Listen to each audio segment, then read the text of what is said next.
Our records. Hello, everybody. We're recording, and we will start with. Where are we going to start? Where were we the other day? Oh, we were in the book. The Dell operator was the last thing we talked about. Talked about the Dell operator. Okay, so. My book finally came in. Oh, excellent! Yay! Mine too. Guys, turn to page 5 then.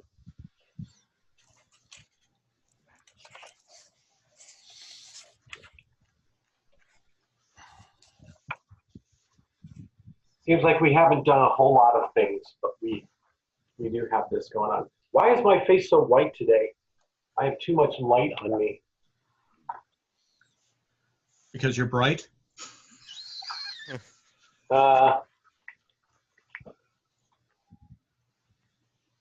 No, it's like my face is being washed out. The camera It's washed out, yeah. The camera doesn't white balance very well. Okay, let me do one more thing. Did you rearrange things since summer term? Oh yeah, I changed rooms that are my office. In fact, later on, I'm going to be getting a new floor and knock out a wall. So in the middle of the term, I'll hopefully have some construction done. But this is my new office that I've got. So I'm pretty pleased with the way this is. This door will eventually turn white in the background, so that's going to all change. And actually, this wallpaper will go to whitish too. So very excited about everything. Here we go. How's the weather up north? What? How's the weather up north? Oh my God, it couldn't be more beautiful this morning. Are you kidding What's me? the temperature? Oh, well, I took a walk. I just went for a 2-mile walk, and it was like 68. Now it's 72. What? It's like Yep. It's horrible here. the humidity's so bad that like everything is fogged up in my house. It's supposed to get into the mid 80s today. I think it's drop down to the upper 50s tonight. So 50s? Oh hell no. you'll appreciate it you'll appreciate it once we get to like November. Yeah. Well, Okay. I like it, the heat. Jacob, where are you? Hello. Where were you the other day? I overslept. At home? Yes. Did you watch the lecture? I did, yeah. Okay. Okay, so on page 5, we have, and here they're saying it's the Lagrangian rate of change, which is basically the total derivative, okay, which is an equal to the local derivative plus the advection terms. So u d whatever dx plus v d whatever dy plus w d whatever dz. Those are known as the advection terms. So we can replace that with del dot whatever the vector is, and multiplied by. And we're going to know something called the dot product. And if I'm taking del times a vector, what do we call that?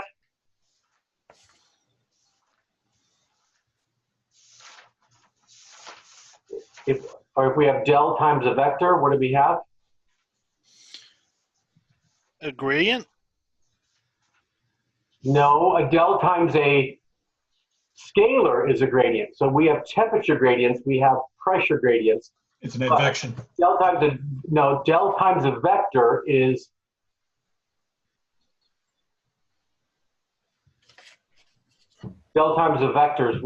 is divergence. That's the name of it. Oh, Del the dot times a product. vector is divergence. Del times a scalar is a gradient. When I have a velocity times del something, so velocity times something, what is that? That's advection. So that's what we have with advection. And then we have another way of multiplying vectors called a cross product, which we're not going to talk about now, but that's the curl, which is what we know as vorticity. Now, usually you don't write it as Lagrangian term. And the reason for that is because we measure things in an Eulerian framework. In other words, we have stations that are all over the place. We objectively analyze them to put it to a grid, but those are values at a point that are changing. Remember, the total derivative dE with the small d is going to be following a parcel. Okay, so that would be the difference between those two. So usually what we end up doing is we are going to put it into equation 1.3, so we're going to solve for that. So we have the total derivative, which is happening where? Look at equation 1.3. You have the partial with respect to time, which is the local. Then we have the total derivative with respect to time. That's the Lagrangian. But we say that change is happening where? To a parcel. Well, it could happen to a parcel, but if I'm thinking about it in terms of what we did in class a couple days ago, where is that change taking place besides in a parcel? A location. What did you write down? You have it written down in your notes someplace.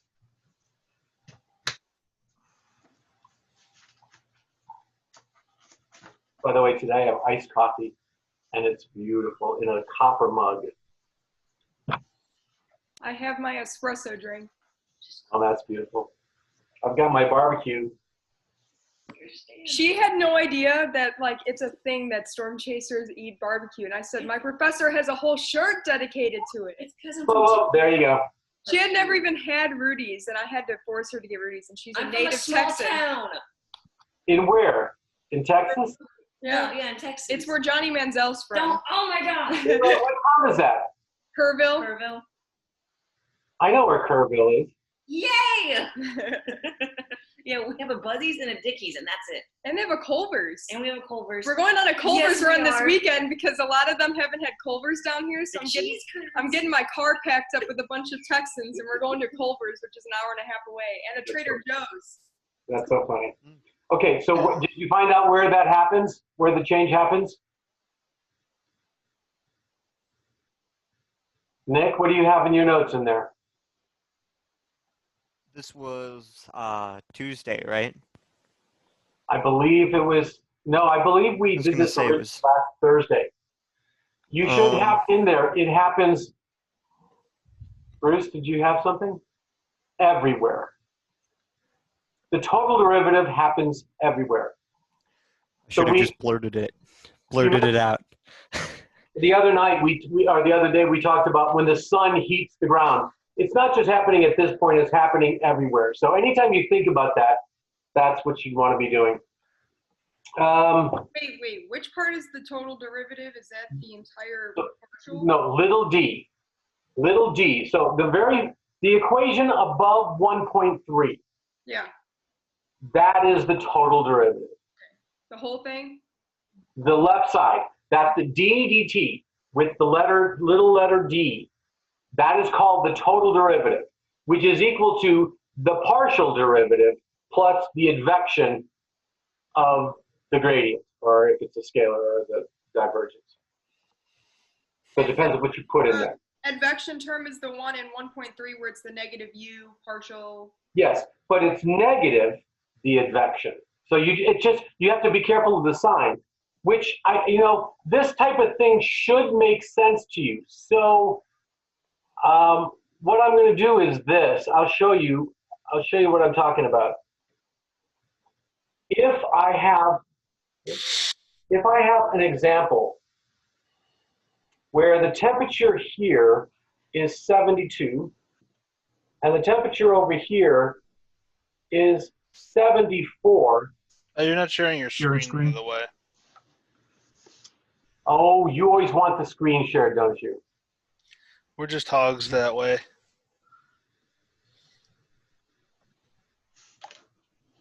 that better? Mm-hmm. There we go. And it's nice to have a small Zoom meeting. I can see all of you pretty easily. Okay, so 72, 74, and the winds.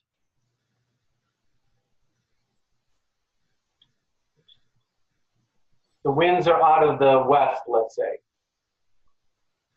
What will happen to this term at, let's say, that point?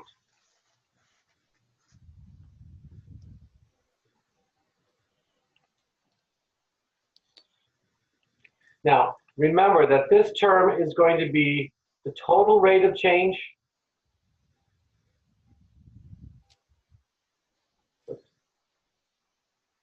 minus u dt dx, okay, plus those other terms.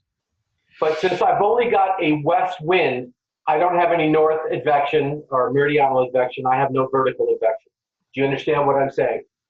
I'm simplifying that phrase by not having to worry about these things. And I'm just, for the sake of simplicity, I'm going to say this term is 0. Okay, nothing's happening on the large scale everywhere that's changing the temperature. So looking at this in a diagram, tell me the value of this, positive or negative? Negative from the looks of it. Right? Isn't the temperature going to go down at this point? Right. Because I've got advection from the west, the winds are zonal, and it's cold air. So I want to investigate this term.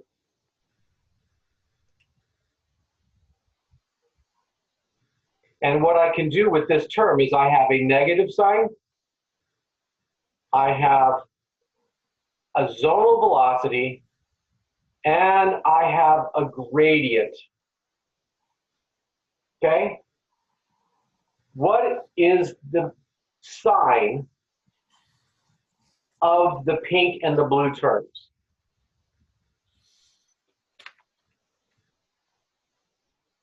So let's do the U term. Is that a positive or negative? Say positive. I'd say positive. Because it's from the west, right? To the east from Yeah. the west is a positive wind. What is the value in this term?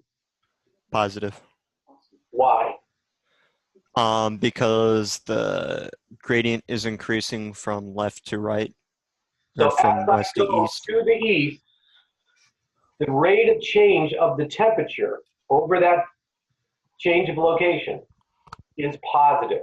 Now that should make sense. It has to be positive because a negative times a positive is a negative. It has to be. So let's try another one. Let's try this.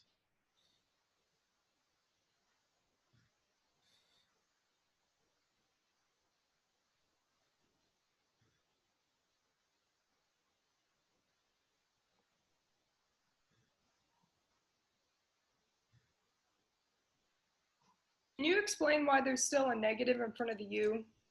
Emily is still confused. I had a horrible. So you're looking at equation 1.3 minus u. See. But that's because I isolated for the local derivative. The definition of the total derivative is above that. So when I throw the u d whatever dx on the other side, there's the negative sign. Oh, They solve for okay. You're solving for that. So in other words, the total derivative, the Lagrangian derivative, is the best way to understand something. It is exactly what's going on if I follow Parsons. But we don't measure light that way. You know, we don't sit there and hang a thermometer on a neutral density balloon and let it fly with the air and tell me what's happening. So I measure it at a point, and that point will change because the air that I'm measuring changes. So I have to convert Lagrangian into Eulerian because Eulerian makes sense. I measure the partial with respect to T, not the total. I do not do that in the world. This is called a laboratory point as opposed to a material derivative. And I'll be showing you videos later in the semester. I figured it was good to start with this just so you're thinking. So this one again, the partial of T, in this case it's going to be equal to what?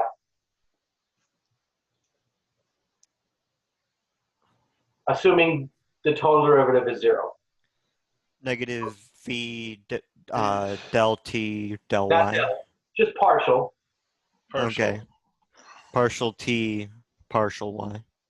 Okay, so if I look at the signs, I've got negative. What's the meridional velocity?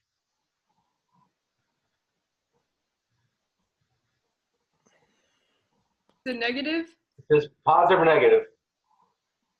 Right? To the north is positive. Positive. So this is negative. So Negative. that's a negative. Then what's dt dy?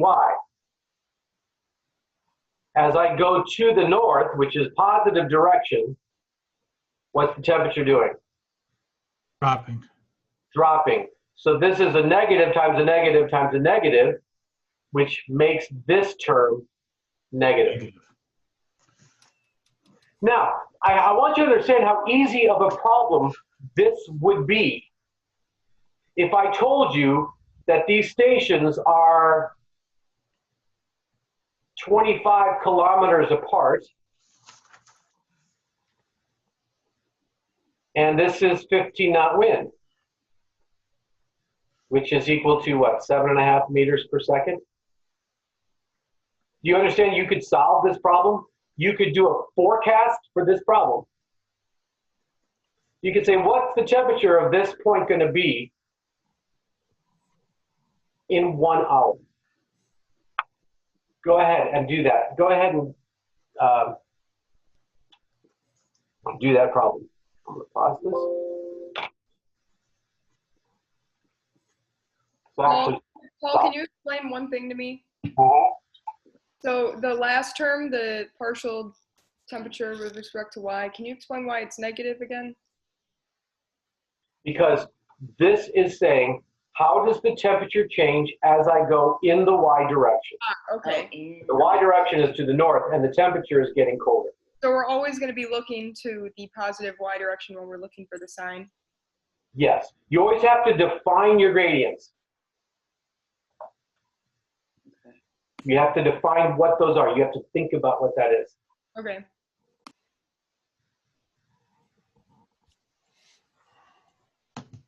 So you guys remember how to do this, right?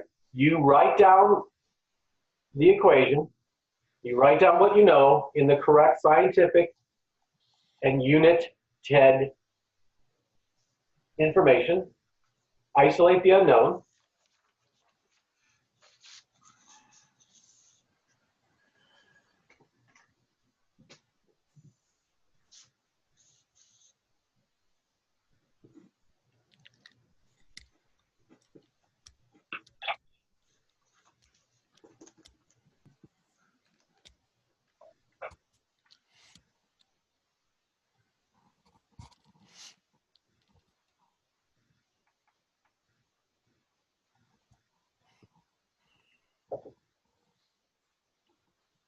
I'll give you 2 minutes.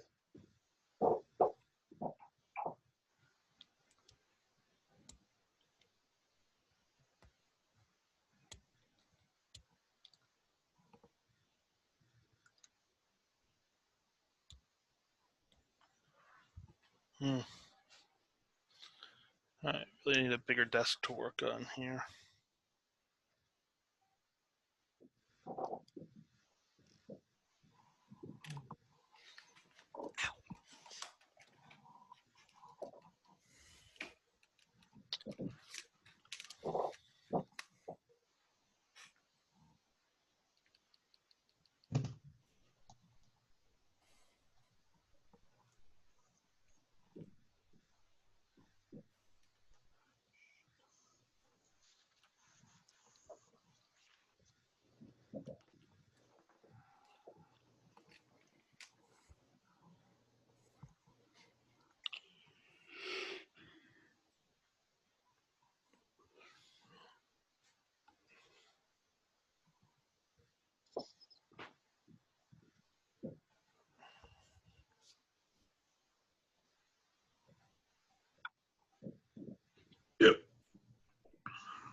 Do you have an answer? What's the temperature?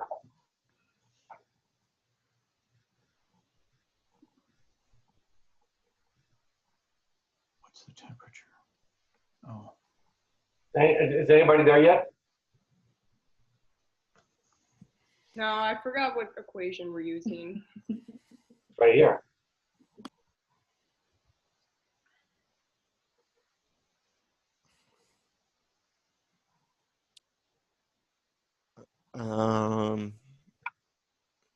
I got negative 1.8 times 10 to the negative 3 degrees per second. Okay, so you guys are having not good stuff. Right? You are not doing what it needs to do. Come on. Did any of the other guys do it? No, I don't think I'm getting the right answer here. Okay, so I said you have to learn how to do this. This is where student has bad habits that need to be changed. First thing you do is you write down the equation. Well, the full equation that you would write down is this equation.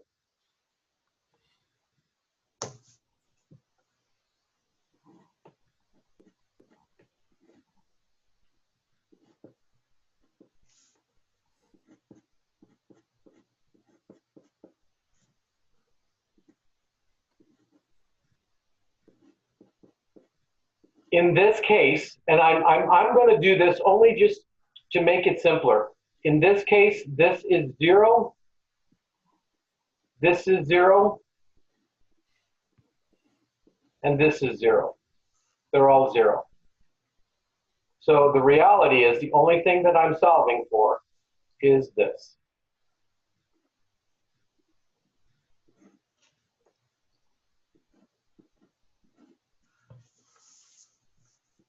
Okay? That's all I got. Is anybody confused? Oh, hold on. Okay, so since we're solving for the v component, we consider everything else 0, or is it just because we don't know them that we're considering them 0? Oops. I'm recording. I just, it's always like, I'm always confused as to whether I'm recording when I share the screen. We can see if you're recording or not in our top left. And, oh, great. Okay. Oh, that'll make it easier if I just ask you. So I'm James. I'm sorry. Say that again. Okay, so we're putting them as 0 because we're just trying to solve for v. No, what I'm putting Or- it because look at the information you have here. Do you see do you see a zonal temperature gradient given to you? Okay, so it is in fact because there is no east-west wind and there is no vertical wind. Exactly. And I'm also saying that this total derivative is 0. I'm saying we're not looking at that. But this is the equation that governs what we're trying to solve. This is the temperature change at a point. Okay, now what do we know? Right? What do we know? And we're supposed to write it down. Well, we know that V is equal to negative 7.5 meters per second. Because that's what's given to you. And it's a negative wind because it's from the north. We know that delta T, or dt, the partial of T, is 6 degrees Fahrenheit. Now, I don't have to convert this to Celsius because I'm giving you the answer, the information in Fahrenheit. So what I would probably want to get out is the answer in Fahrenheit. And I'm going partial of y, which is 25, which is 2.5, because it's scientific notation, kilometers.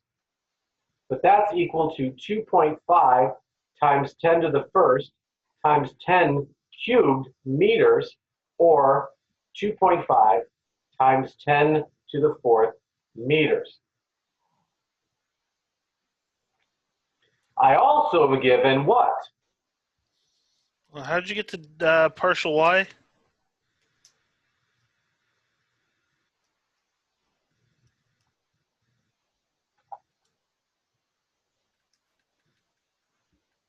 Because he gave it to us and he's just converting Look, it from. over here, right? This is how does the temperature change with respect to y as I go in the zonal, the meridional direction.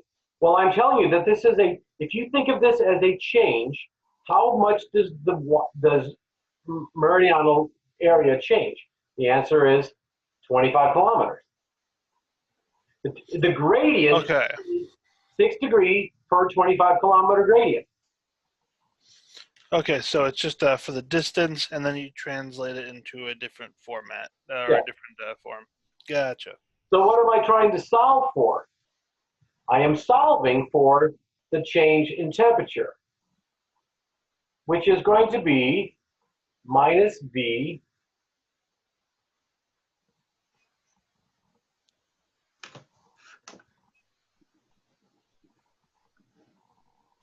which is equal to minus times minus, so I'm going to put plus 7.5 meters per second times 6 degrees Fahrenheit per 2.5 times 10 to the fourth meters. Let me get rid of this just for now. And do you understand I just said the time was this? Sorry? I just erased the time.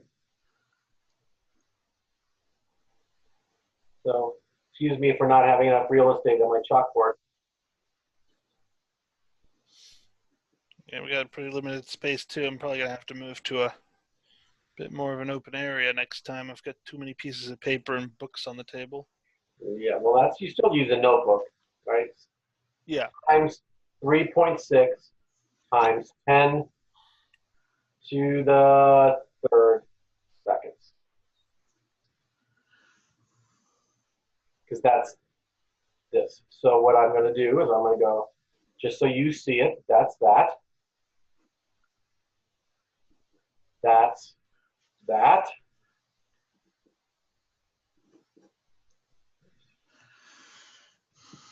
That's that. And that's that. And then I'm like, okay, well, what do? Well, I multiply. First of all, before I multiply, I'm going to cross out units. I have a meter in the numerator. I have a meter in the denominator. They go away. I have a per second multiplied times a second. So those go away. What's the only unit I have left? Temperature. Degrees Fahrenheit. That's what I'm looking for. Now, I don't have a calculator with me. Do you have one? And the reason I say this is because, and I can't tell you how irritating this can be. Get out your calculator and put those things in there and give me a number, because it's amazing how many times people get stuff wrong because they don't enter their calculator correctly. Negative 6.48 degrees Fahrenheit. Now, did you just define that value of partial t as 3.6 times 10 to the 3? Because we didn't have that before we solved for it. That's time. I said, how much? I said, what's it going to be in an hour? Oh, okay. I missed There's that part. 3,600 seconds in an hour, which is Okay. 3.6 times 10 to the third. I didn't hear you say that originally. Okay. Does that make sense? Yeah. Now, that's not what I asked you for. I said the temperature is actually 38 minus 6.84 degrees Fahrenheit. Mm-hmm. So the temperature after this would be 31.16 degrees Fahrenheit.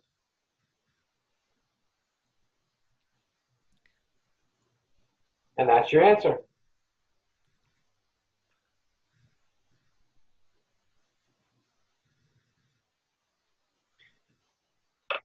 Did anybody get that straight up without me? No. Yes, but I got 6.48. Oh, you got 6.48? Did I write that down, Nick? Yes, I got 4.8. Okay. Yeah. But I also got 10 times 10 to the 8th. I don't know didn't why. get that. Did you do? Never mind, I figured it out. I'm done. You did. Can we do another one of these as a practice run? Now that I think I get this, but I would certainly like to do another one. You guys want to do another one? Hold on, let me get the right answer. Can I ask you a question about standard units? Yeah, I mean, how do we know what they are? meters, I think- seconds, kilograms. Those are the SI units we went through the other day. Okay. So kilometers is not standard. That means we have to convert to meters. Okay, I see. Knots is not standard. We need to convert to meters per second. The only thing I'm allowing is the degrees, because what you would have done is converted it to kelvins, which is really a degree Celsius. But then you would have converted it back to Fahrenheit, because that's the answer I'm looking for. So I don't need, I'm not doing anything. I'm not canceling out that. So I can accept that to be somewhat different. All right, let's do something. Let's do this. I will write, what the heck? We're doing this out of order in my class, but I'm the teacher. I can do whatever I want. I've got a station. The station here is 72. I've got a station here. It's 74. I've got a station over here that is 68. I've got a southeast wind at 20 knots. I mean, a southwest wind at 20 knots. This distance here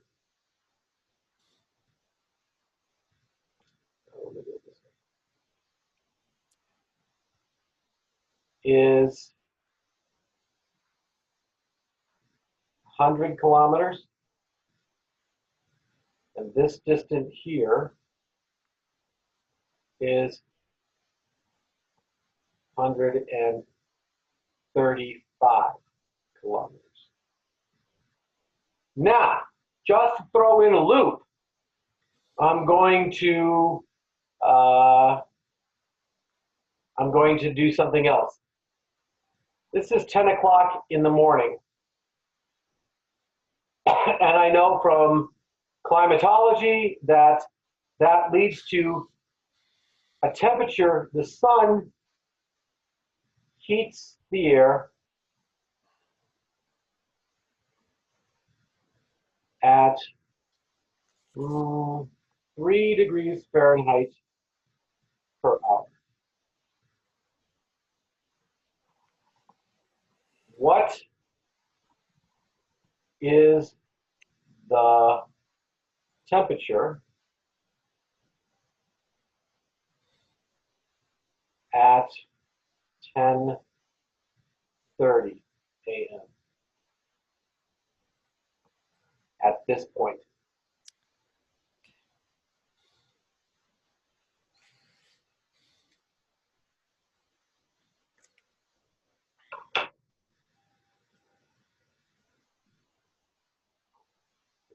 Now, I'm not going to give you the time now to do this. This will be your assignment. My time is too precious to sit here and wait for you, okay? But there's really nothing different except we're adding more terms to it. But here's the question. What do I do with the wind? I've given you at least an idea that this is a southwest wind, so this is a triangle. You want the U component plus the V component of this 20-knot wind. And you do know this.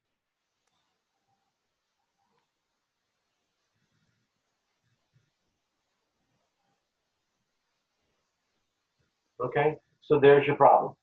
And that's what you're going to work out on your own. And really, you need to work it out until you get it. So, Bruce, you've taken a number of forecasting courses, and I said, hey, would you would you do a forecast? Or Jacob, do a forecast. Now you're really doing a forecast.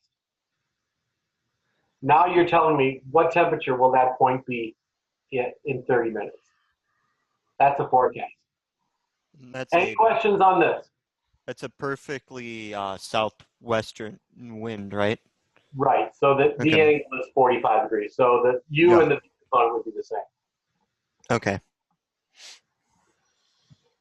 But do you understand that I could probably also go to that the winds are 20 knots at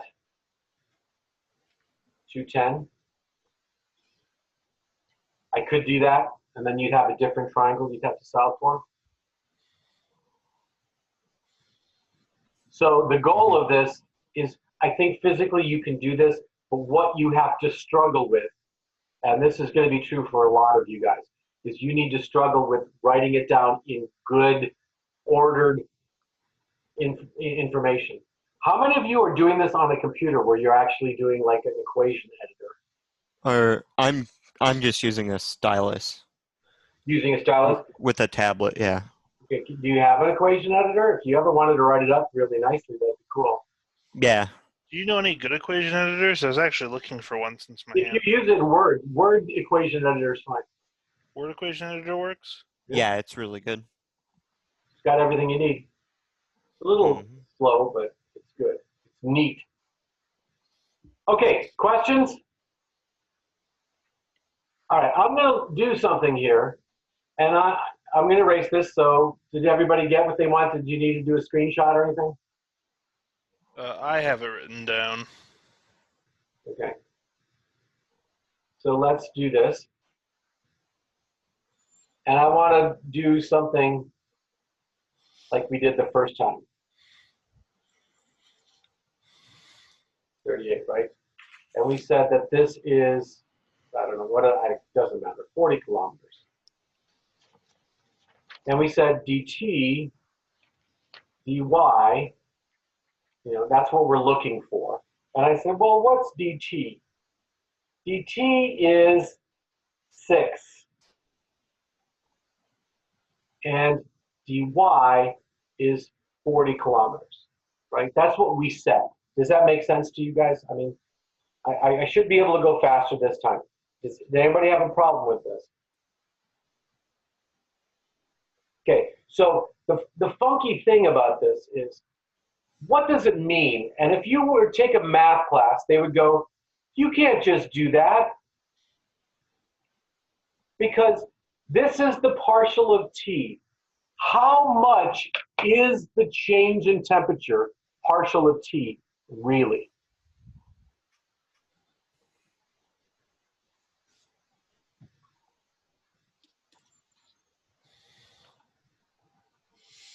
I don't know if you know what I'm saying here.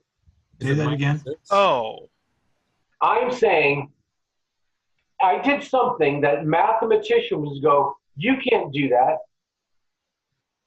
This is the partial of T, and I said it's 6 degrees Fahrenheit, right? The change in temperature is 6 degrees Fahrenheit. You all go, yeah, that's fine, right? You know that. Mathematicians say, you can't do that. How much is the partial of T really? -6. No. 6 over 4. No. What does the partial, oops, sorry. What is this called?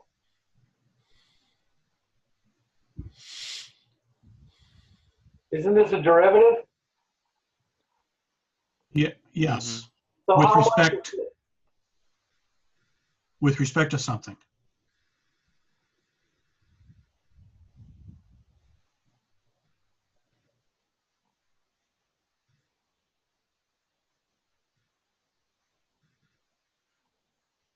It's infinitely small. Oh, okay. I see what you're saying. To go in temperature from here to there, what am I actually having to do with all those infinitely small differences? You're summing them up. Add 'em up. And how many of them will I sum up? Infinite number. An infinite number, right? I'm summing up an infinite number of infinitely small amounts. So what I'm really doing is I am taking an integration of this from 38 to 32 degrees. That's what I'm doing. That's an integration, which is, do you understand? An integration is the summing of an infinite amount of infinitely small amounts. When I do that, the derivative just becomes the value from 38 to 32, which is equal to what? It's going to be, I plug in this value first, 32 minus 38, which is minus 6.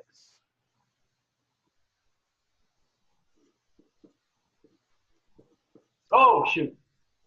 No, I wanted this. So we're doing kind of a similar thing in my dynamics class right now, but he's like overly complicating it by doing like, he's saying that there's a bunch of temperature points and we're trying to find the curve, so we have to do the trapezoidal rule and all this crap. Yeah, well, that's. To find the curve, to find the equation or whatever. Let me explain that if that's the case. But does this make sense? That's really what it is. So what has this actually become? That's actually equal to LT, yeah, right, the change in temperature right, from there to there. yeah.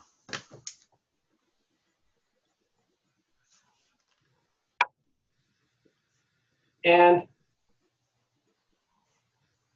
there's only, well, here, let me do this. Does that make sense what I've done so far? Yeah, Mm-hmm. That's technically, from a mathematical standpoint, what you can do. Because technically, I can take this, equals 4 degrees Celsius per kilometer, whatever. But I can't do this. you can't take the numerator or the denominator by itself. Right. I can't just, in technical things, when I'm dealing with partials, I'm not supposed to do that. I can't break up a derivative. But guess what? We break up derivatives all the time to solve problems. And we do that. And the reason is, instead of calling it this, what I'm really saying is that that's the total It's change. actually delta, yeah, it's actually delta T. Yeah. And then this becomes, what kind of a term is this? And That's an algebra identity. pull it up. That's an algebraic term. The point is, I use this notation, and I said it's the same thing as this notation. And that is true only if what?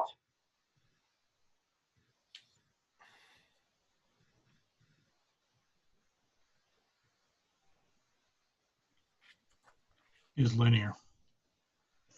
Is linear. Now, time is always linear, right? If time were changing its rate of speed or of change, that would be a problem. Life would be way harder to solve. We would not be able to do meteorology, or at least I wouldn't be able to do it. But time is consistently. So I go, it's this change. Now, in forecasting, in real life, in computers, you understand computers are not doing this. Computers are doing finite difference. It's what they call finite differencing. They're saying, I'm going to make small increments in change. Temporal resolution of, I'm going to do a forecast every few seconds. And I'm assuming certain things to get there. So what I might want to do is, what if this temperature were 32 and this temperature were 32.4 and this temperature were 33.3? 2, and this temperature were 33.9, and this temperature were 35.1, and this temperature is 38. Does that look like a linear change in temperatures to you? So what you would have to do is you say, what is the function that represents the temperature? Once you have that function that's representing the temperature, then that function goes in here instead. It goes into the integration. So you have to know the function that you'd be integrating. But in order to do that, what would I need to say? What would I need to know? I need to know a lot more temperatures and figure out what the function is. And that doesn't work. So we usually assume a linear I also change. need to know time. We put things into grids and do deltas. I just want to show you what we mean by all these things. So technically, and I'm going to underscore it like this. Oops. Technically, oops.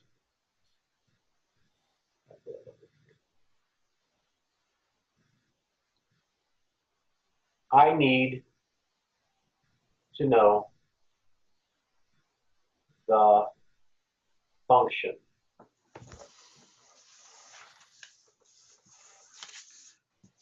That talks about how something's changing. In this problem, we assumed a linear function. I need to know what the actual function is. Now, turn with me to page 7.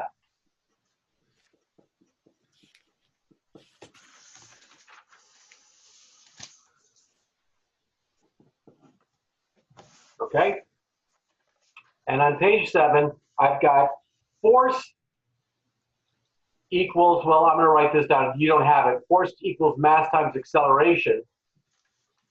What I'm saying in this case is I have gravity, which is an acceleration, right? Right. As a gravity is 9.81 meters per second squared. Meters per second, if you guys remember that. By the way, I'm going to use 9.81. No longer is 10 acceptable because we're going to actually have to come up with more precise values. And then I've got times the mass. But wait a second, what do they have in that equation? They have density, which is volume over. So really what this is this, which means I have to do what on this side? By the volume. Right? I have to put 1 over volume. So the right side becomes rho times g. And what does this become? Force over volume. If you look at right above equation 1.4, what does it say in the text? The downward force, that is, okay, so let's look at how to read. The downward force, i.e., when you see the letters i.e. in writing, you should say that is. So I'm just going to write a little side. So i.e., you'd say that is. In other words, that is clarifying what you mean. This, you would say, For example. for example. A lot of people get those two things wrong. So if I said, hey, you have to deal with a lot of terms you have a lot of variables of a gas, e.g., temperature, pressure, density, potential temperature, etc. For example, I'm giving you examples of what I mean. But if I said, you need to know various terms of a gas, that is its properties. I'm explaining, okay? So just understand that that's how you use those terms. So the downward force, what I'm saying is the weight, but it says of a unit volume. Okay, so whenever you see the term unit something, that means the value is one. Bless you. The value is 1. Does that make sense? So what am I saying the value is for the volume? 1 meter cubed. Oh, okay.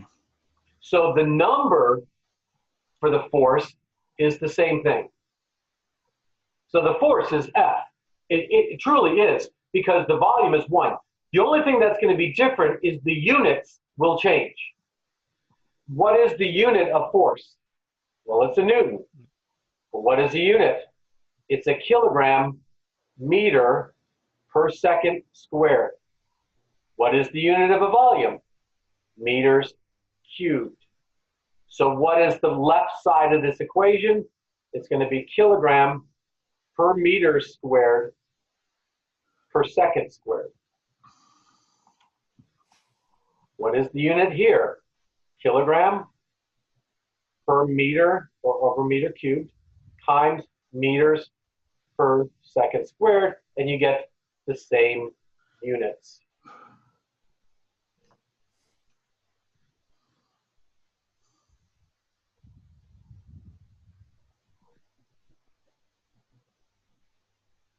Okay? But what is that unit? What is this the unit of?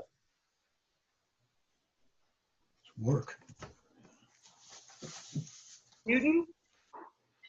No.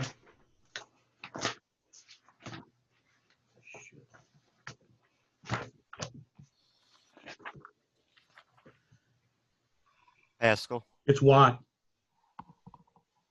No. Not a Can't be watt, Pascal. not a time. To the third. Here.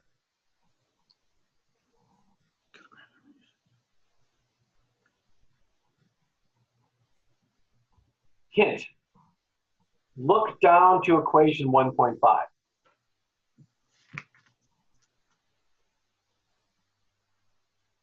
Power or pressure. It's kind of pressure, isn't it? Yes. Almost. So pressure, which is force over area, is a kilogram meter per second squared over meters squared. Do you see that's almost the same thing as the left side of the equation, except I'm missing a meter because I have force over volume. And here I've got force over area.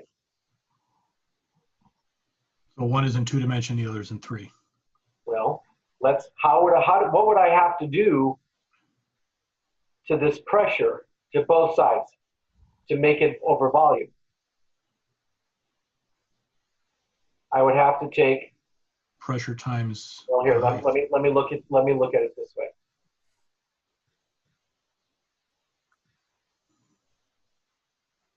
I have a box of air, don't I? You would sum the areas. Isn't this here the area? Yeah. And you have an infinite number of them in the This box. is the height, delta Z. So if I multiply times delta Z on the right side of the equation, delta Z, I would also have to do it here, wouldn't I? Yes. So what I can say is that the pressure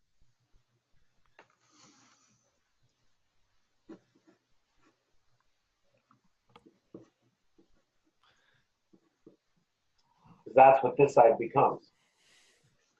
And then the pressure equals rho g delta z.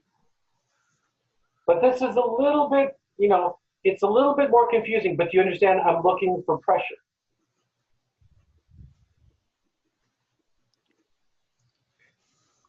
So you write that down. I know some of you are going to be like, I'm not exactly sure what you just did, Paul. So I'm going to erase this. I'm going to show you what I'm doing here in a second. Look at this.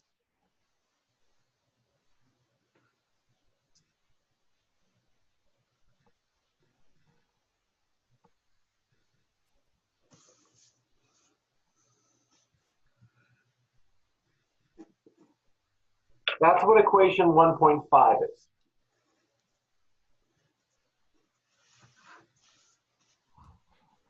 I want you to tell me what this means.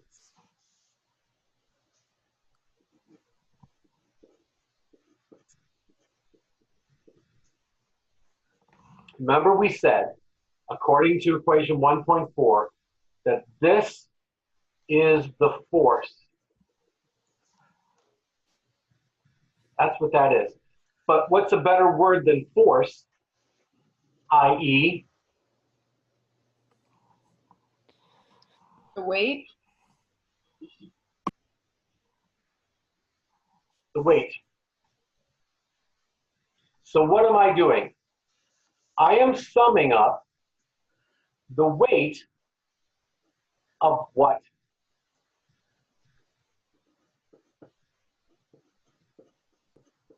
Right? Do you agree this is the weight? I'm summing up, that's what integration is, summing up the weight of what? Of whatever the density of the gas is you're measuring. The weight of No. the weight of the air above you.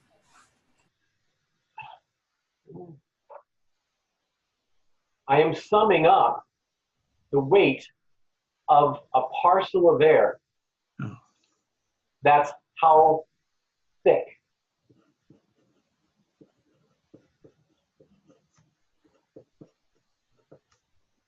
It's infinitely small. Infinitely small. So I have a parcel of air that is infinitely not small. The parcel is not small. It's infinitely thin. So really what it is the parcel actually looks more like this.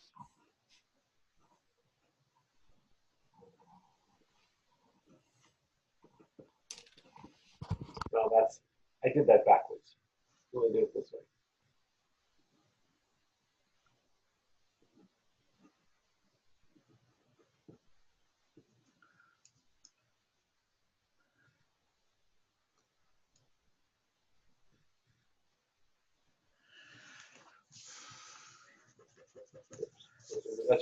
That's a really ugly side, but it's really a parcel that's infinitely thin.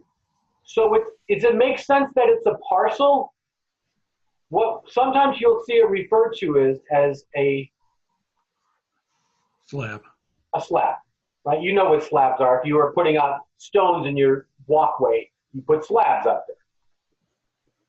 So you have a slab. How thick is this slab?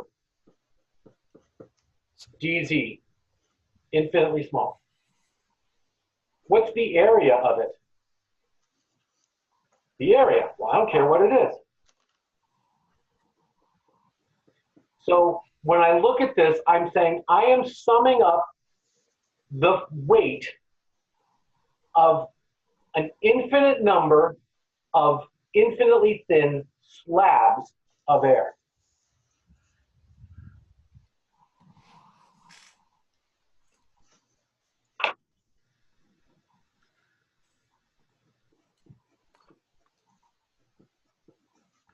Does that make sense?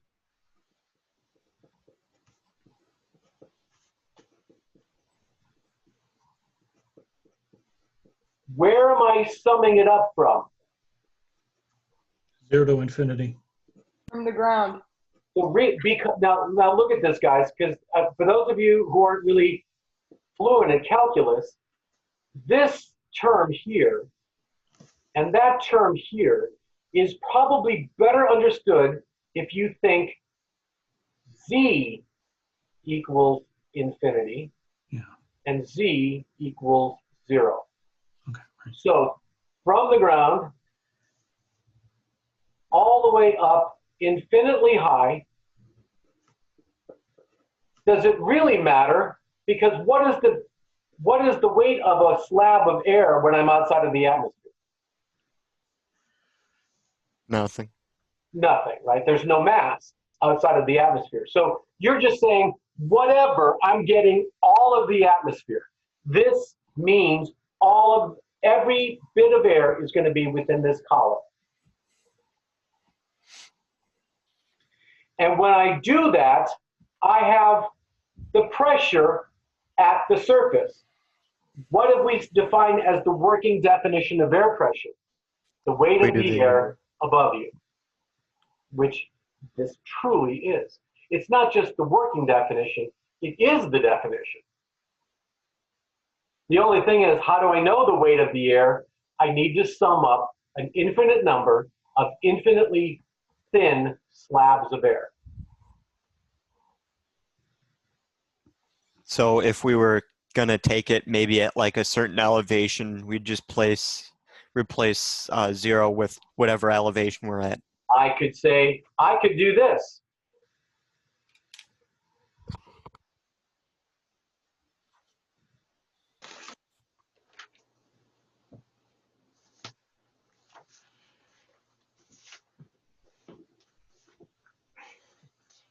Hold on.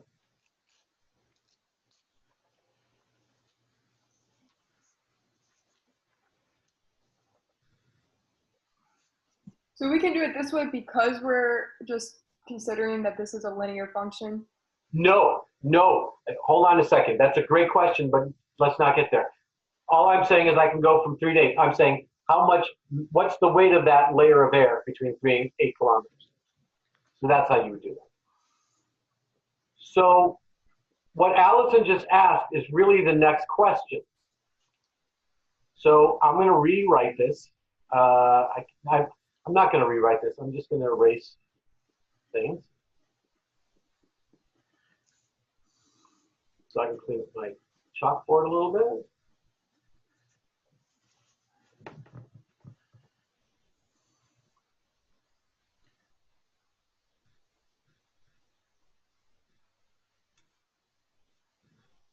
How do you integrate that function?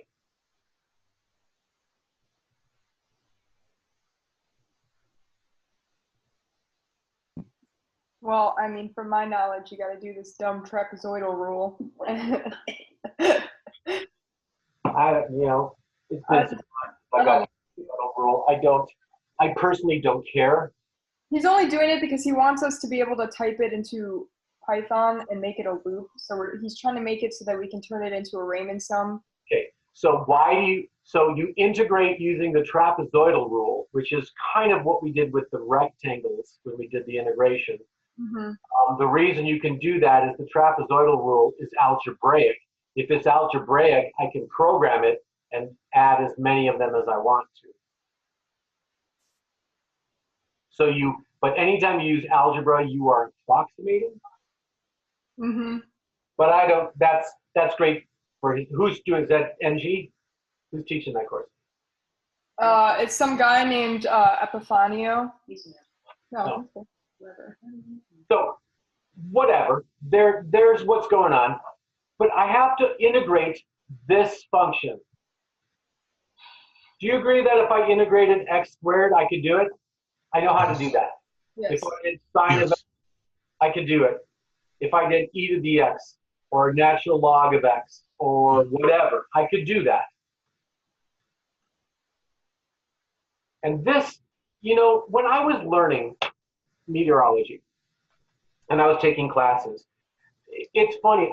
In the beginning of the dynamics textbook that I used, which was Holton, in the preface, it says, it is assumed that students have a working knowledge of differential calculus.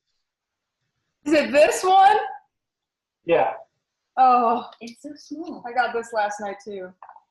It says, it's assumed that student has a working knowledge of differential calculus. Okay, how many students at junior or senior level in college do you think have a working knowledge of differential calculus? For the purposes of meteorology, 0 and none.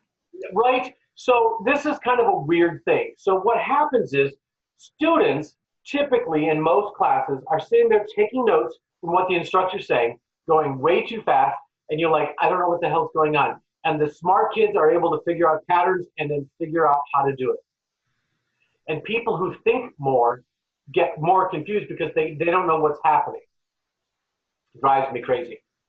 And this was the problem. Like, what do you mean you can't integrate this? So do you understand that density is just something? But if I were to go in the atmosphere, up higher in the atmosphere, is the density here at the x the same as the 0? No. Are these the same density? No. Okay, the density changes as I go higher. Right. As I go higher. Right. In other words, what I'm saying is that density is a function of height. Height.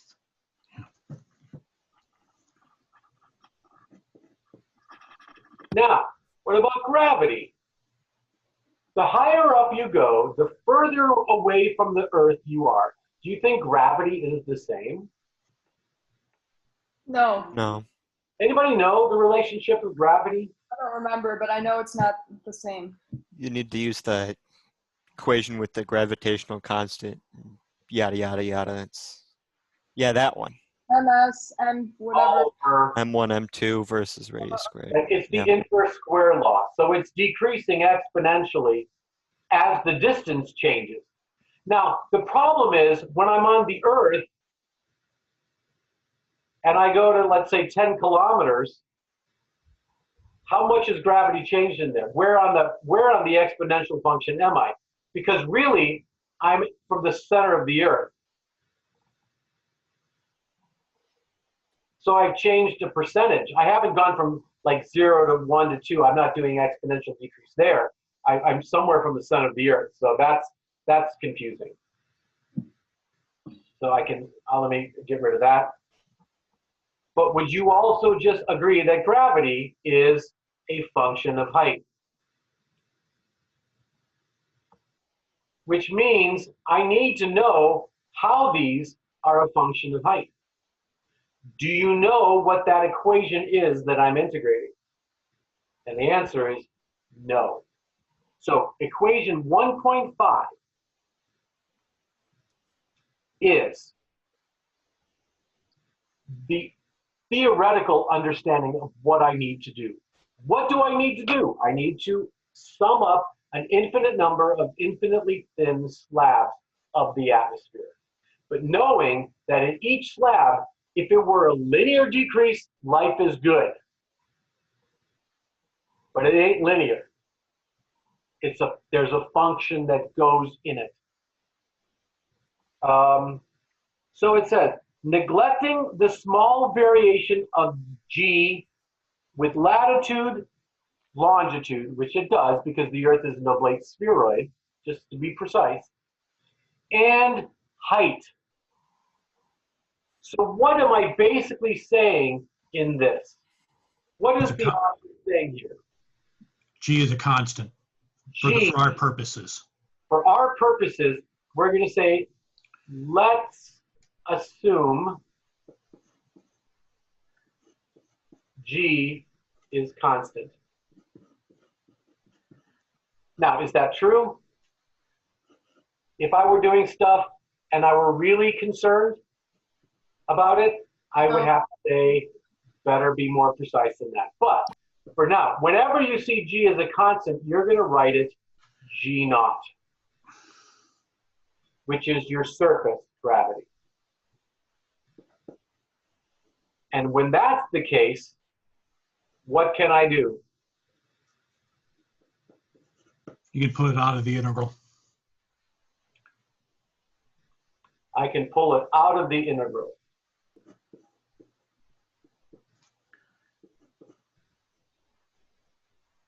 Shouldn't that be G naught outside? Exactly. Now, do I know how gravity changes with height? And the answer is, well, You mean yeah, density. I do. In density. I mean density. How does density change with height?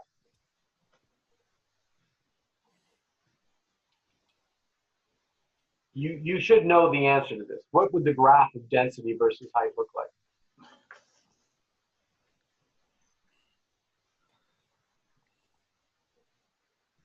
It's exponential. It's exponential.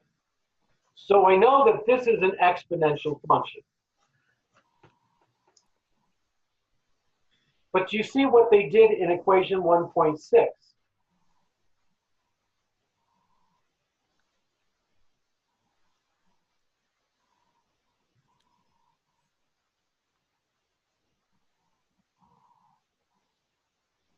Because if I multiply this mass over volume times the area, I get, this is, what do we say this was in the atmosphere? Is weight. Is the weight, So this is the mass times gravity, which is what? which is the definition of weight. The definition of weight. So the pressure is the weight of the atmosphere above it. But now they say, what is M equal? Technically, M is Mass. this, Right. which is what they say right underneath equation 1.6. Right. Okay. All right. I see the derivation.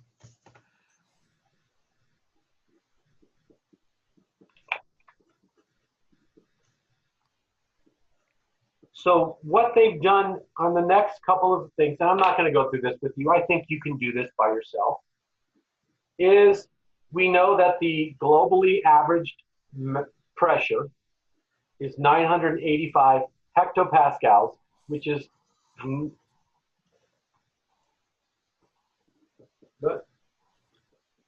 You know what the most common thing I do with my with this Epic pen is when I grab my stylus, I always grab it upside down. Anybody else do that? Or is it just Sometimes. Oh, you're using a pad. I'm using a pen to do this, yeah. So why is it 985 millibars as opposed to 1013.25 millibars? This is what it would be at sea level, which is really Z equals 0. But if I'm at a different place, Z is something different. So blah, blah, blah, they do that. They put in the equation here. They convert hectopascals into its correct units, and you get the mass of the atmosphere. Remember, the mass of the atmosphere is the, look what it says. It says the mass is 1.004 times 10 to the 4th kilograms per meter cubed. So what do I need to multiply that to get total mass of the atmosphere?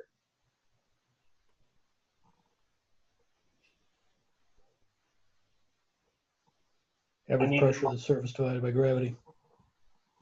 Well, I've already got gravity in there because I have kilograms, which is correct. But I need to get rid of the meter squared, per meter squared. So what I need to this is the force over area, so I need to multiply by the surface area of the Earth. And what's the formula for surface area of a sphere? 4 pi r squared. And that's all they've done.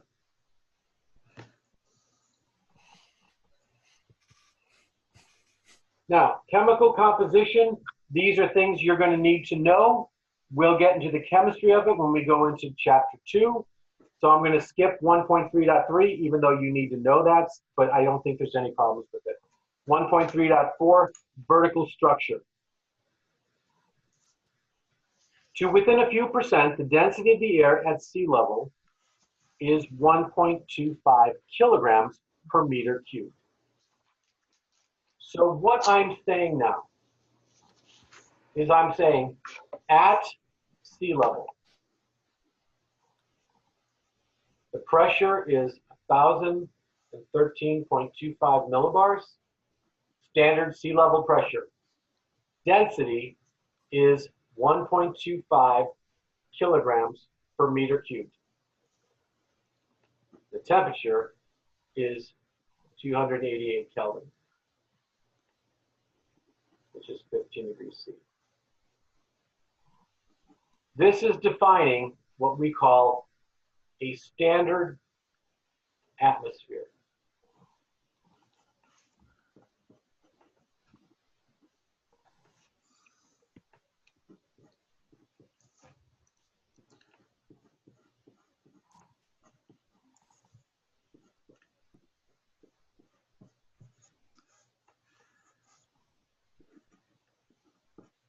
Everybody know what that is? Remember what the average lapse rate of the troposphere is?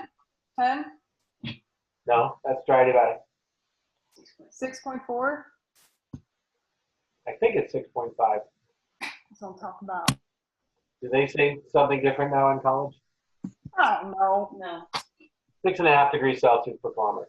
That's defining something known as the standard atmosphere. So really quickly, take Google and Google standard atmosphere.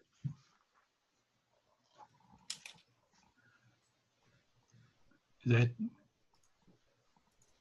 AVG trip?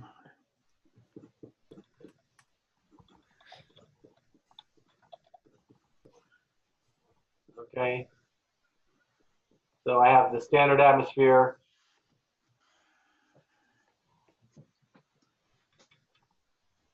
And they give you information like this here. Here's the height, 15 degrees there, pressure 13.25. They would have, given that temperature and pressure, you could use the ideal gas law, determine what the density is, blah, blah, blah, blah, blah. So if you ever hear what a standard atmosphere is, so when you look at the thermodynamic diagrams, that's all based on a standard atmosphere. How high would it be, blah, blah, blah. Okay, and there's the lapse rate. Fair enough? Fair enough. Mm-hmm. Just so you know terms if you ever see stuff like that. Now we're in my thermodynamics course. Oh, now we're actually, believe it or not, Allison, we're actually more concerned with thermodynamics for this first section of the class. We'll go back to dynamics later. Yeah, right now in dynamics, he's having us do a little bit of thermo right now, and we're basically taking equations and manipulating equations. The first law of thermodynamics, we're basically manipulating so that we can get it into. Give me about 2 weeks and we'll be there too. Okay, perfect. Because I don't understand what's going on right now. Well, I'm glad you're here then. Okay, so it says to within a few percent, pressure and density decrease nearly exponentially with height. That is, oh, and then they have this weird equation. So let's write this equation down. When you read this, did you understand what they were saying?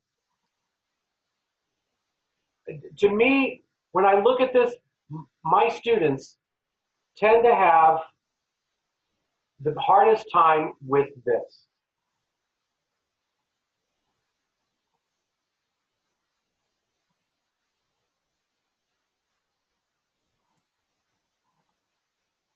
H is called the scale height.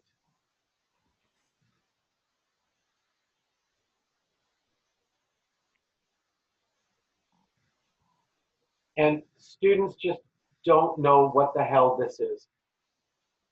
It's easy. This is easy. What is the pressure doing with respect to height?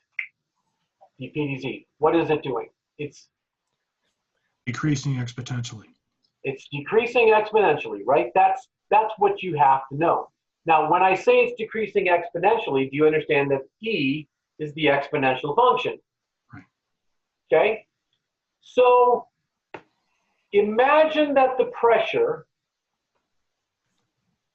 at some height Z is equal to the surface pressure times this thing. Since the pressure decreases with height, what happens if Z is equal to H? In other words, It becomes a -1. right, you understand that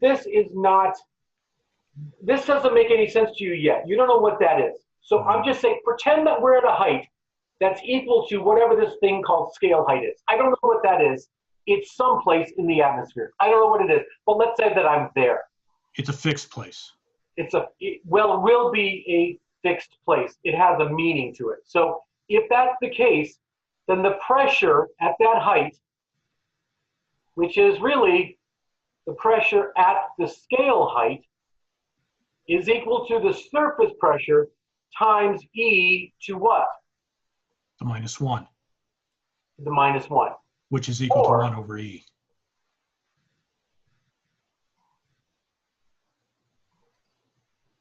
Yes. Right? Yes. So if I said to you, all right, for example, P naught equals 1,000 millibars, let's just say. What is the P at H? 1,000 millibars divided by E. And what is the value of E? 2.7, yada, yada, yada, yada. Right? So go ahead and calculate that. What do you get?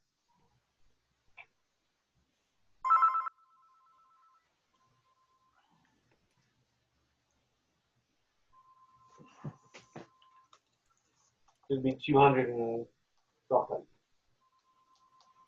What number do you get? 367.91. I'm sorry, what is it? 367.917. Something like that, right?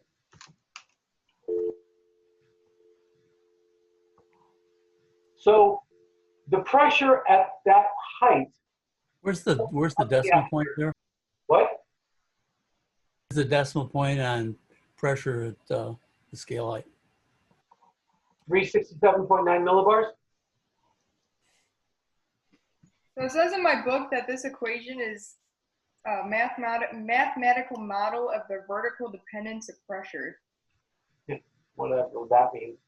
Yeah. Yeah. Bruce, I'm not sure what you're asking. I got it now. I'm good.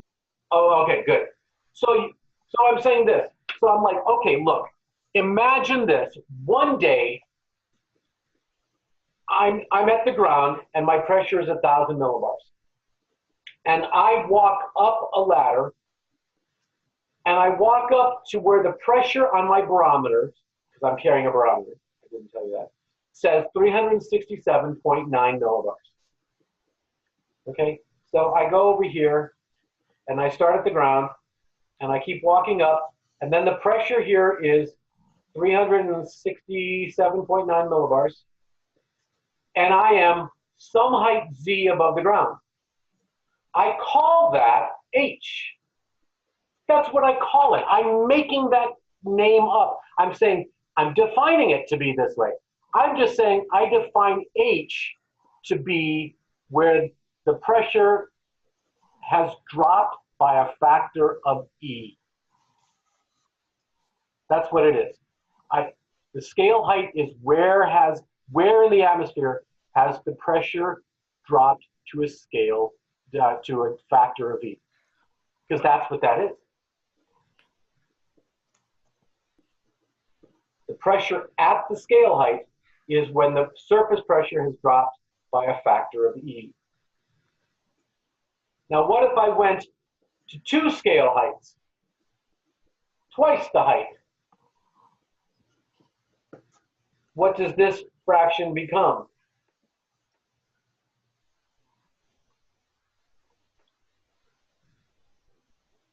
This would just be -2, right? -2. So it would be E squared. So it's by another factor of E.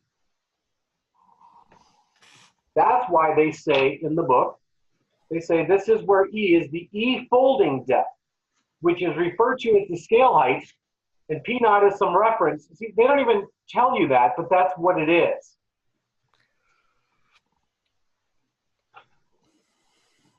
Now, will I always be going to that same height above the ground to drop to 367.9 degrees?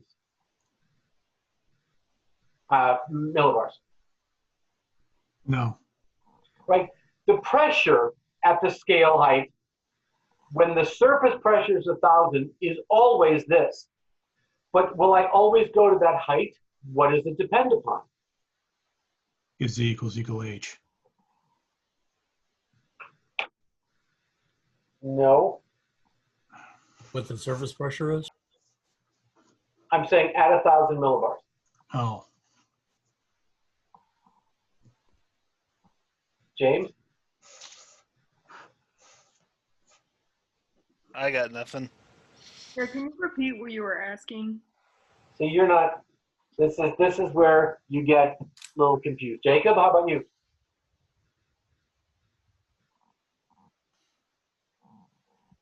I don't know.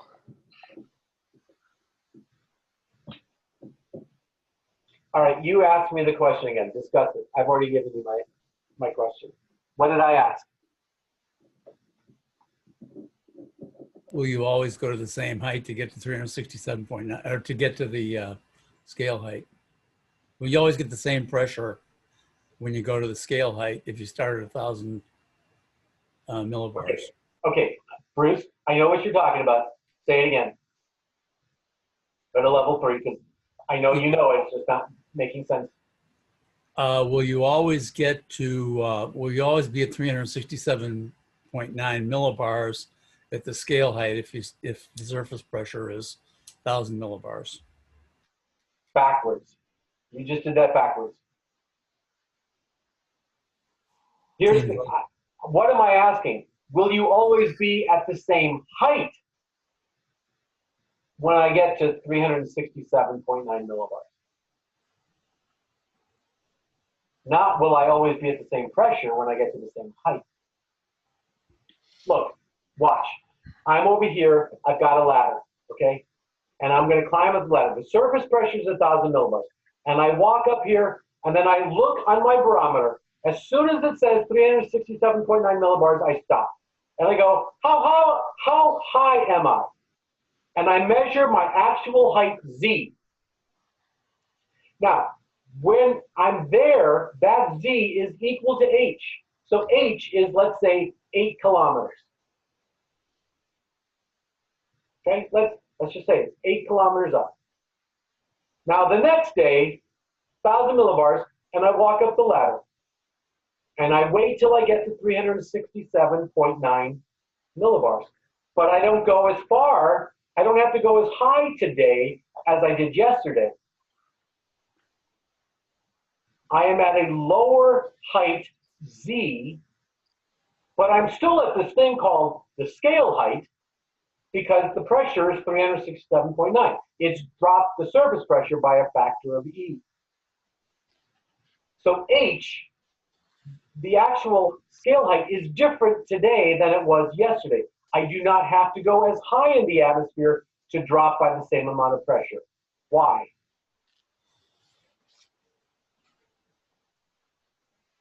Because the atmosphere is dynamic.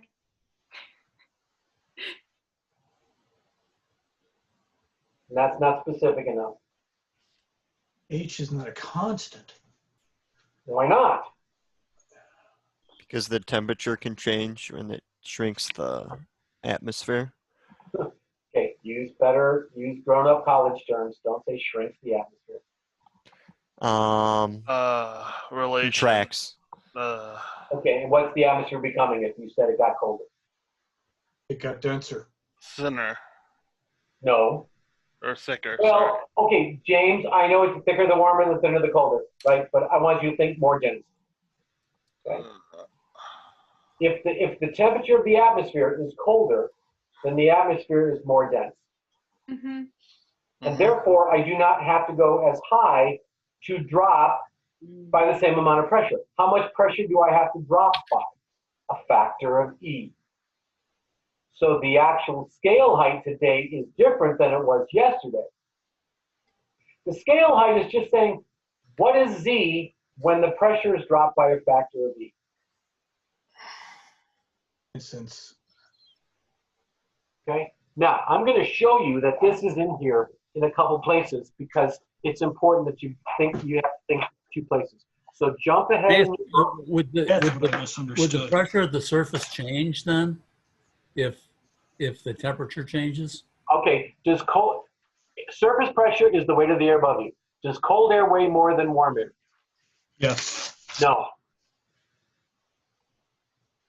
It's more dense. It's Doesn't more, weigh anything different. it's more dense. Okay. Right? If I have a bottle of hot air or cold air and I have so many kilograms, that doesn't change. Right. Okay. I see But what it you're would saying. take up more or less volume. Okay. Now, go to page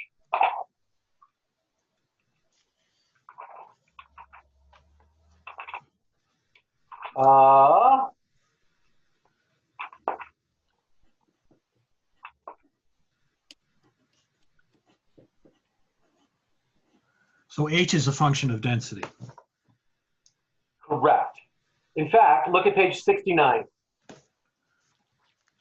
And I can't believe I sat here and I'm almost done with class and I didn't get a second cup of coffee. And I'm getting a little irritated.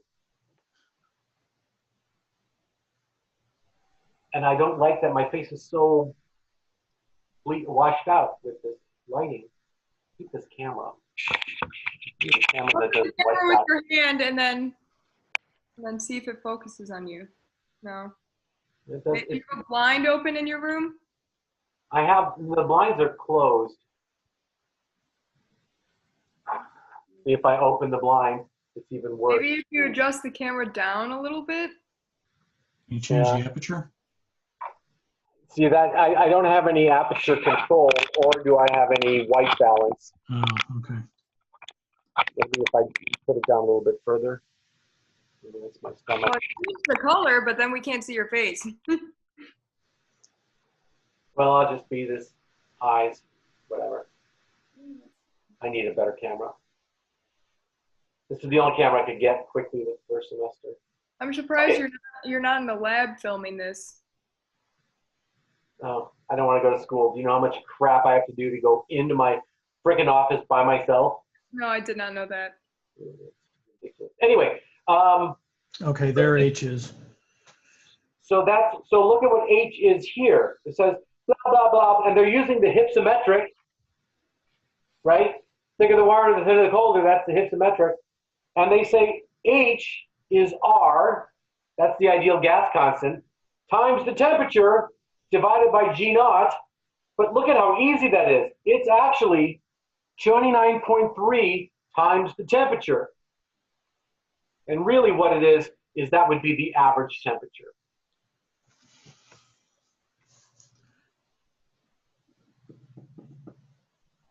So you're basically saying if I know a layer of the atmosphere and I know its average temperature, I know that the vertical distance between them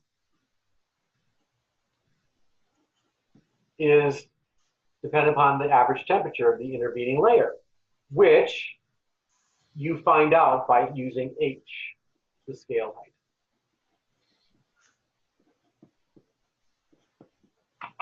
That makes some sense?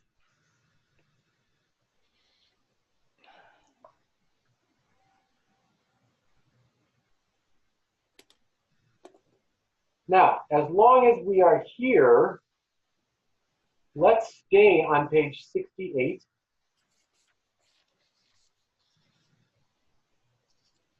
And look at equation 3.19.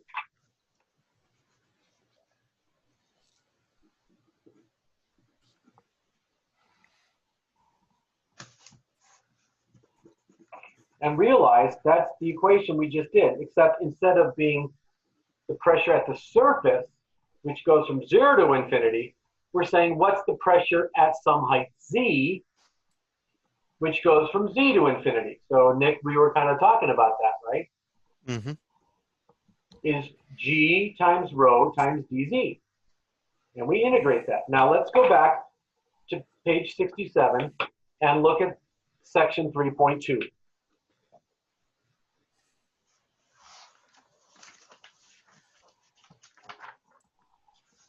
And this This is so fun. So go ahead, somebody read that for me. Jim, would you go ahead? Did you say 3.2? Yeah. The hydrostatic equation. Right. Air pressure at a height in the atmosphere is due to the force per unit area exerted by the weight of all the air lying above at height. Consequently, atmospheric pressure decreases with increasing height above the ground.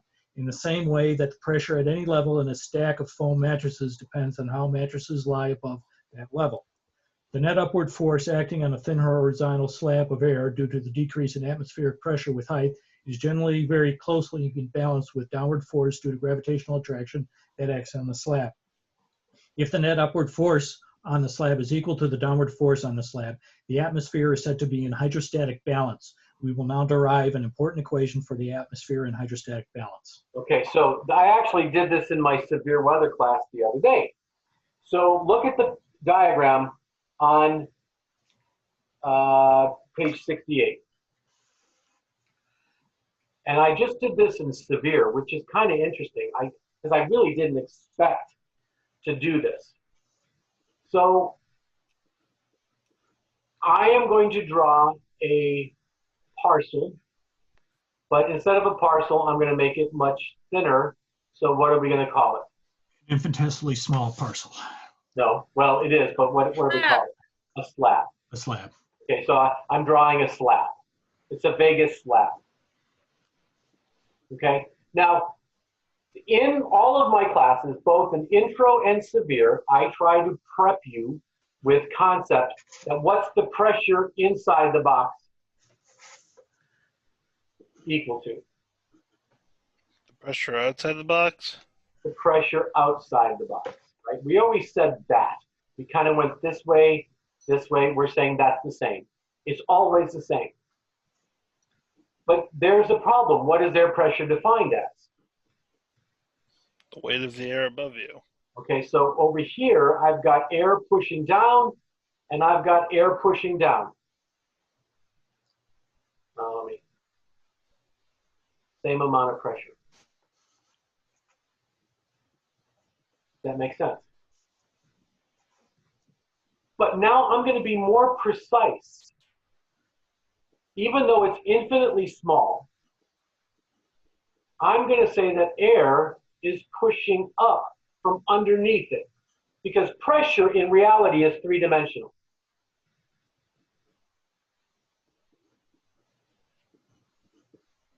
Now the question is this downward force equal to the upward force?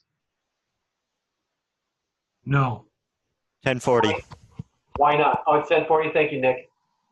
because you have an infinitely small slab. So the weight above it is different, Do you agree that this slab has what? has weight. What's the weight? It depends. Del P, or partial of P. Well, no. No, what I'm saying is, what is the weight of that? I have a slab. What's the weight of it? It's just mass Mass times gravity, times gravity divided by volume, volume. because there's a volume to it, Right, okay. right? Which is density times gravity.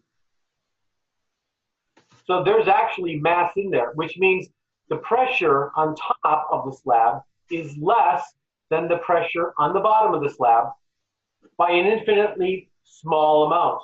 Well, how much is that infinitely small amount?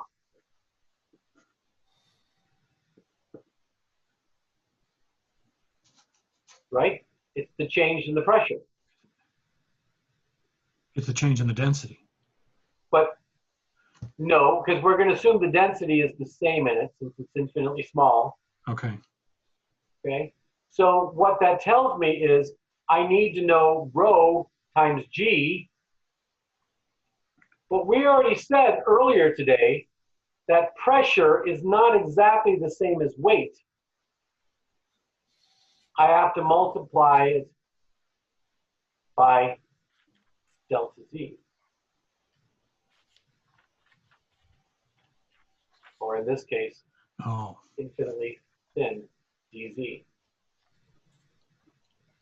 which means I have dp dz equals rho g, which is hydrostatic.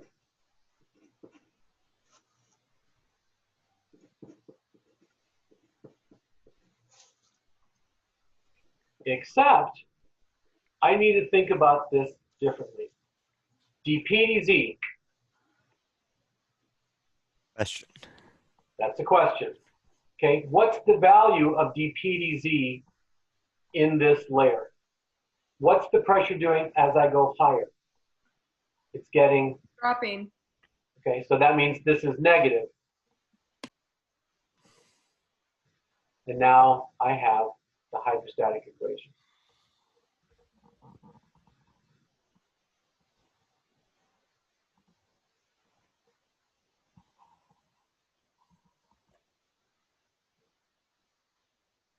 Or they take equation 317 and they go, oops,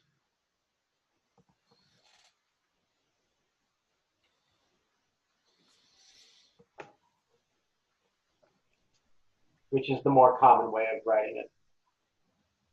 as a partial. Okay. But do you also agree that there is a difference in the forces between this force and this force? They're not the same. Yes. So there's an upward force and there's a downward force and there's a net force pointing up. That force is the vertical pressure gradient force. But we already said that a pressure gradient is dp dz because that's what a gradient is. But that's just a gradient. I need to divide it by 1 over rho, which is mass over volume. But volume per unit volume, if the volume were 1, then I have mass. That's a mass term. So force equals mass times acceleration. And of course, if it's 1 over mass, then that's going to be equal to the acceleration. But gravity points which way? Down. Gravity points down, pressure gradient force points up. They have to be negative. So if negative is down, this pressure gradient force must be pointing up. And since dp dz is negative, I can throw the negative outside. So in either way, that you get the same basic things. You're just doing around on that. Now, what they do over here is they go, well, wait a second. That's of what? That's basically the weight of this little slab, and how big is the slab? DZ. dz, which is infinitely small. So if you look at after equation 318, you are integrating, and that's what you get to 319.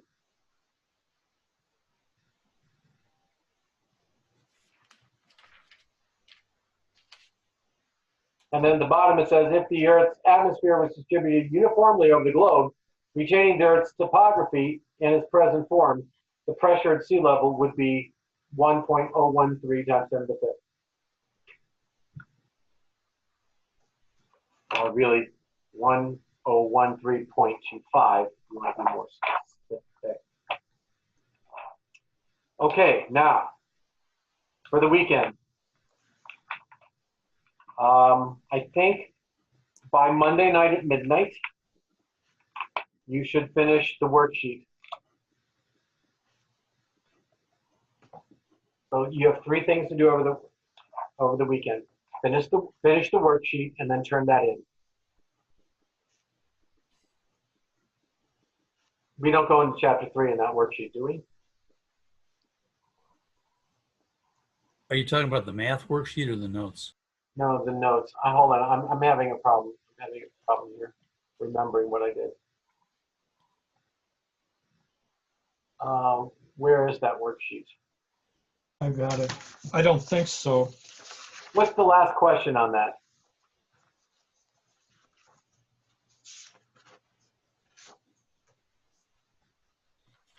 It's on scale heights. Scale height, weight of atmosphere, too. Problem 1.9. Problem 1.9. Okay. Yeah, 1.19. So we already did scale height, so I think or 1.19, I'm I sorry. think you should be able to do that. You need to do that other forecast problem. Oh hell, let's just make it those two things. Finish the worksheet, get that other problem, and we start chapter 3 next week. You want us to turn in the extra problem? Or just do it for class? Just do it for class. I want to take a look at it though. Be ready to share it. So get it Right. in the something. And stop share. So that will be what's due on Tuesday. Any questions? We'll see you on Tuesday. Bye guys. See you on All right. Tuesday.